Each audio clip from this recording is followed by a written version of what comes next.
January. Welcome back. We'll start the program in earnest now, and we'll be looking ahead with a panel, starting with Mr. Oladende Ario. Good morning. Happy New Year to you. Same to you. He's a security expert.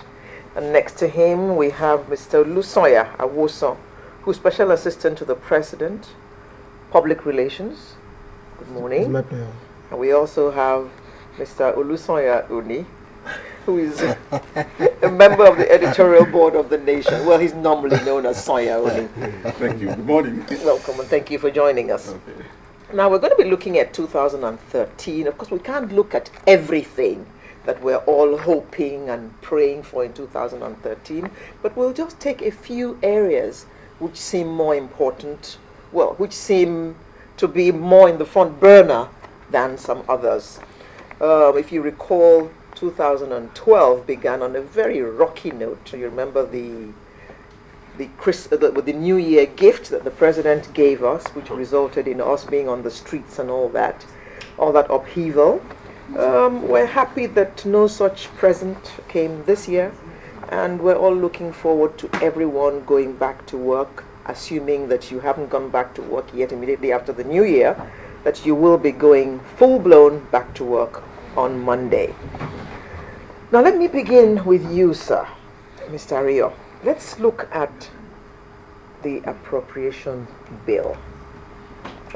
Some would say that we have done better than we have ever done because the document is as good as ready. But it hasn't been passed yet. So, It's been passed. sorry? Signed. It hasn't been signed, I'm sorry. It hasn't been signed yet. What are your thoughts about that? Thank you very much. The same parameters were used in building previous budgets were also used in building this one, leaving room for massive wastes. And what this will translate to, because you see a situation where so much is being budgeted for feeding, for typewriter, computer, furniture. Generator. These are things that were bought last year. Now, are they no longer good to go after 1 year? The gen in our individual houses, some of them will be working for 5-6 years. Your furniture has been there for years. How come government keeps allocating money in recurrent for repairs of furniture and repair of furniture? You know, there are a lot of these waste things in the budget, and that is my own fear now. They will not just, we just having movement without motion. Mr. Wilson, what do you think about the fact that the houses, the National Assembly, actually increased what the president sent to them? Well, before I go to that, let me quickly respond to my brother here, Mr. Rio. You see, we need to understand what in the budget is a process. It's not just an event.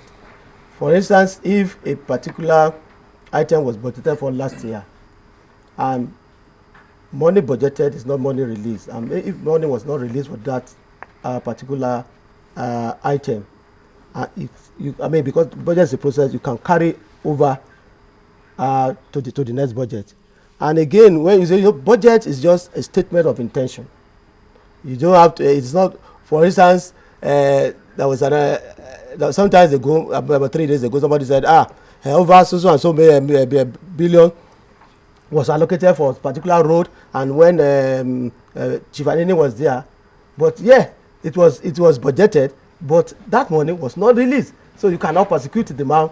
You cannot prosecute the man for it. So to say that, no, I'm saying that to say that the same parameter, this parameter will give room for waste and all this. No, budget is a process. Okay. You will know that at a particular point in time, government can still come back to the parliament and say, okay, this and this have now come up. This we are increasing this budget by so and so. And you also mentioned the fact that the parliament look at it critically and say, well, maybe in the overall interest of Nigeria, they are adding this and that. Okay. There will be close interaction between. Mr. Wilson, we hear you. We hear what you're saying. Yeah. But we are also in this country, and we have seen what happens towards the end of the year, when ministries are rushing to spend money because it is in their budget. And it must go. Well, I can assure you that as history changes, human institution must change.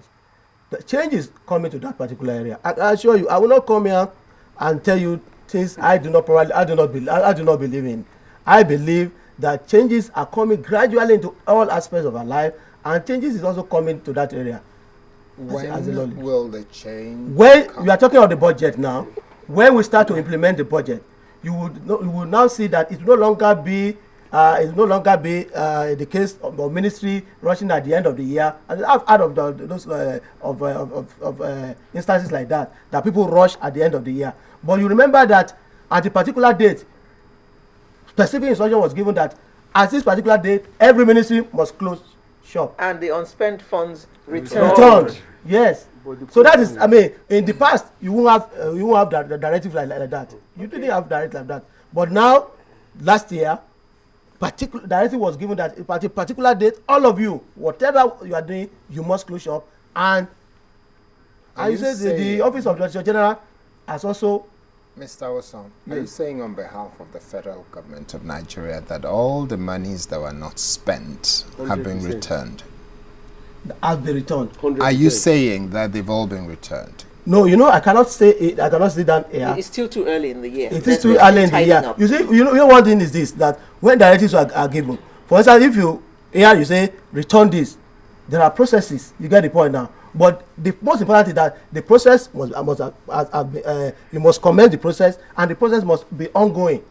It is not a question of packing money in the Ghana must go bank and carry it and go to Zenith Bank. No, it's not like that. What we are saying is that directives has been given, and whoever violated that directive, people we should not forget that we have civil service rules and all other rules that guide the day-to-day running of the civil service. May I pick you up on the word process? Yes. My understanding of that word implies that there are steps that will need to be taken, and if those steps have been taken or have been broken so many times to the point where Nigerians really don't trust the process, then why would we continue to use the same process that's never respected over the years? Which process? The process of developing our budget over the years, and the statistics that's being used, the number of experts have said those statistics are not particularly correct. They're faulted.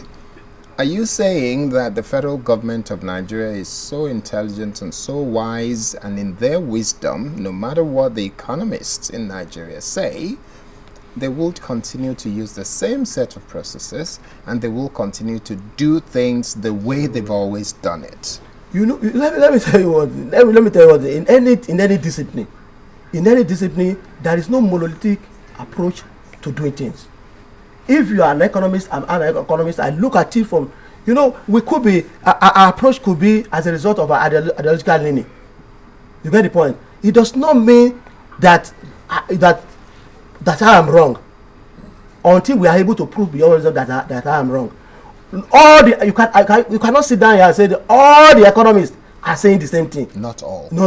Then let me tell you, if there are no conflicts of ideas, there is no need for universities and polytechnics and all that we have.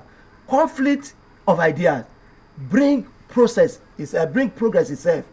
Conflict of ideas is universal law of harmony towards progress. Thank you very much. Let's ask you, sir. Let me just start by saying, as far as the 2013 budget goes, there is really nothing different.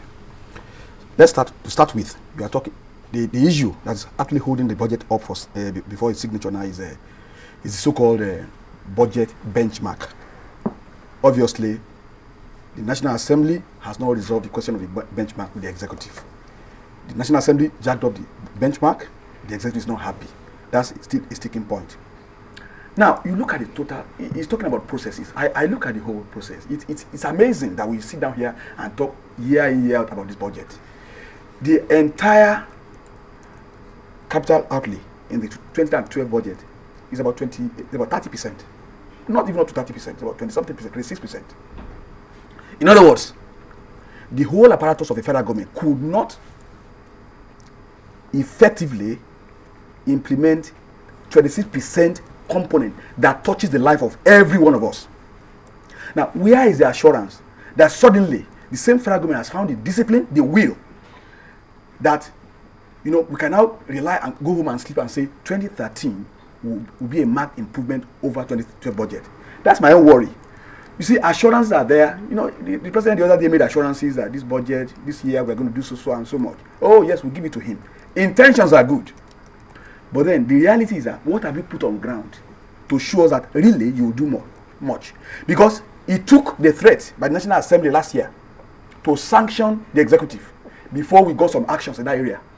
So maybe this year, who knows? It might take people going to the street to say, Mr. President, work for us before we can get the capital provisions implemented. The recurrent expenditure, people will earn their salaries. Whether they work or not, they will earn their salaries. But the one that touches the life of Nigerians is the capital component of budget.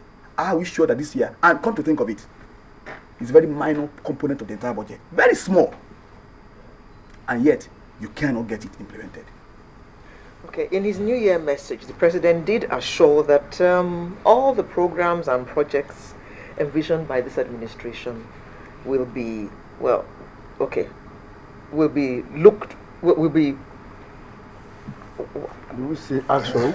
Will be actioned. There will be an invigorating governance this year. We are going to do something about everything we have said we're going to do something about.